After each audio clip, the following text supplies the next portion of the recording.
सरिता सब पुनीत जल बहही, खग मृग मधु पे सुखी सब रही। सहज बैर सब जीवन त्यागा, गिरि पर सकल करही अनुरागा। इसके पहले दोहे तक हिमगिरी अर्थात पहाड़ के बारे में वर्णन बताया था। अब अगली चौपाई में तुलसीदास जी लिखते हैं कि सरिता सब पुनीत जल बहे, सब नदियों में पवित्र जल बहने लगा क्योंकि माता जी का अवतरण हुआ था, और खग मृग भौरे सब सुखी रहने लगे।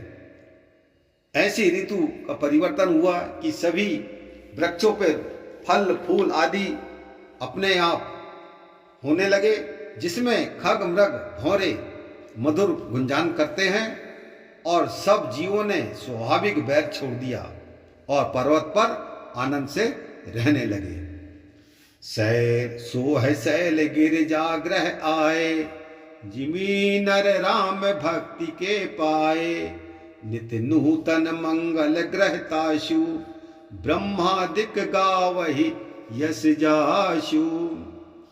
पार्वती के घर में आने से हिमालय ऐसा शोभित हुआ जैसे मनुष्य राम की भक्ति को पाकर के शोभित होते हैं।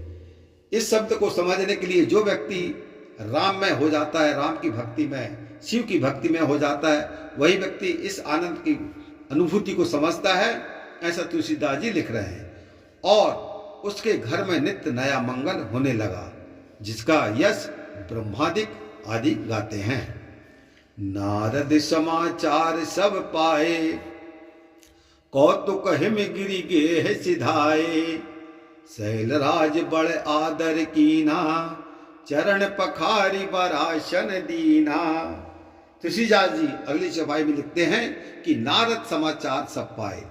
नारद ब्रह्मा जी के मानस पुत्र कहलाते हैं, और नारद जी को एक श्राप या वरदान इस प्रकार का प्राप्त हुआ था कि एक जगह पर अधिक समय तक वह निवास नहीं करते थे, अर्थात चलायमान रहते थे।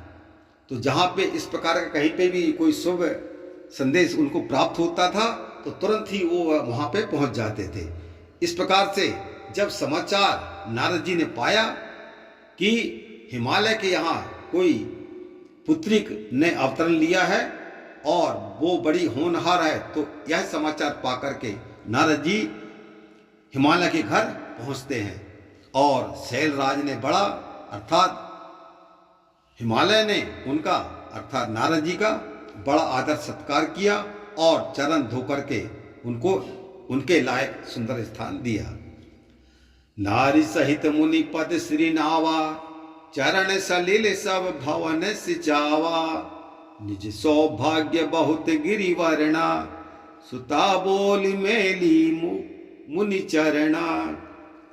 और हिमालय ने अपनी पत्नी सहित नारद जी के चरणों को धोया और उस चरणामृत को अपने सिर पे धारण किया और चरणों के जल से सब घर को पवित्र किया, अर्थात जल का छिड़काव किया। हिमालय ने अपना भाग्य बहुत वर्णन किया और कन्या को बुला करके मुनि के चरणों में बैठाया और क्या कहा कि त्रकाल लग्य सर्वज्ञ तुम्हें, गति सर्वत्र तुम्हारी। कहो सुता के गुण दुसय, दोष गुण मुनिवर हृदय विचारी। और हिमालय राजा क्या बोलते हैं, हे मुनि श्रेष्ठ नारद जी, आप तीनों काल के जानने वाले सर्वज्ञ हैं। आपकी गति भी सब स्थानों में श्रेष्ठ है, इसलिए इस मेरी कन्या के गुण दोष को तो बताइए। इस प्रकार से हिमालय पार्वती जी को बुला करके नारद जी के सामने बिठा देते हैं। सियावर रामचंद्र की जय।